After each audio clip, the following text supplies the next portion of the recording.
سڵاو ئازیزان، من ئاکۆ شارۆشی لە حزوری ئەم هاوڕێیانە و ئێوەی بەڕێزە بە بۆنەی جەژنی نەورۆزەوە شێعرێکی خۆمتان پێشکەش دەکەم بە ناونیشانی نەورۆز جەژنی کوردانە.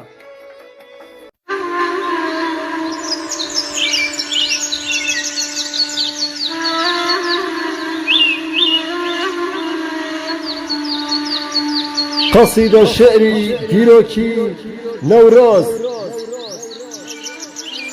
نەورۆز جەژنێکە چەندە دێرینە، شایەن بە ئێوە کورد پەروەرینە. ڕۆژی نوێی کوردیە کوردینە، کۆنترین جەژنی سەرڕووی زەمینە.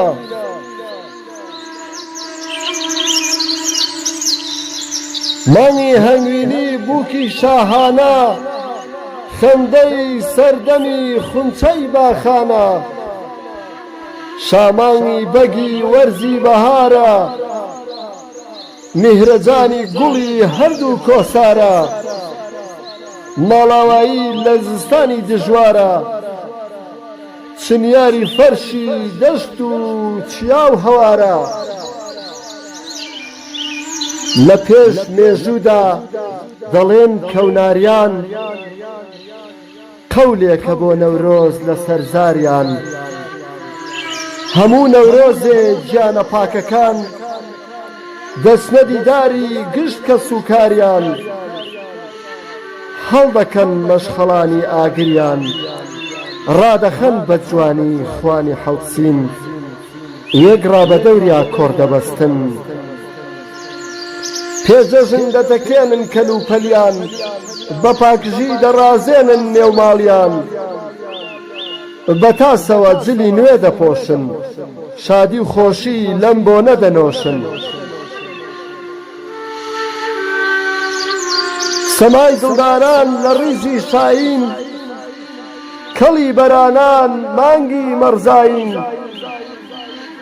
چەشنی جەژنی تەمووز و عەشتارە، یەوسای بۆنەی سۆمەریەکانە. لە ئەشکەوتەکانی کوردستان بەر لەوەی ئۆغرکەن لەم نیشتیمانە. نەیارانی گەل خەیاڵتان خاوە، وازبێنن لە درۆ لەم بەند و باوە. نەورۆز ناشێوێ بە ئەفسانەی درۆ، چۆن ڕێکتان خستووە بە پینە و پەڕۆ.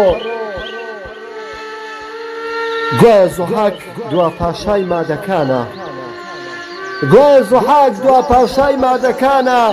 خوێخۆری مار لە شانی زاڵمە، کاوەی فارسیش بە شۆڕش دەیکوژێ. هۆکەی کەوتنی دەوڵەتی مادە.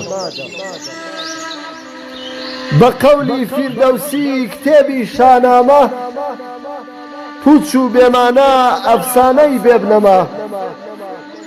فیتینەیارە بەزمی زوحاک و کاوە، فێڵێکەوە لە ئێمەی کورد کراوە.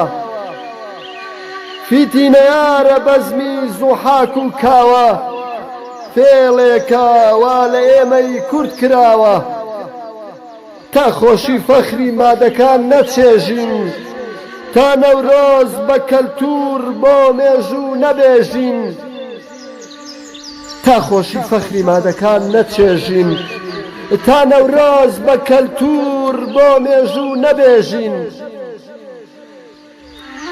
نەورۆز لەعلین جەژنی سەدەکەیە، دوومان پاییز و سێ ئەستانی پڕحەرەکەیە. بێڵن دانای پێدەڵێن لە زۆر جێی ئەم خاکەیە. بێڵن دانای پێدەڵێن لە زۆر جێی ئەم خاکەیە. فەرهەنگ و ئاهەنگی پڕ خێر و بەرەکەیە. فەرهەنگ و ئاهەنگی پڕ خێر و بەرەکەیە.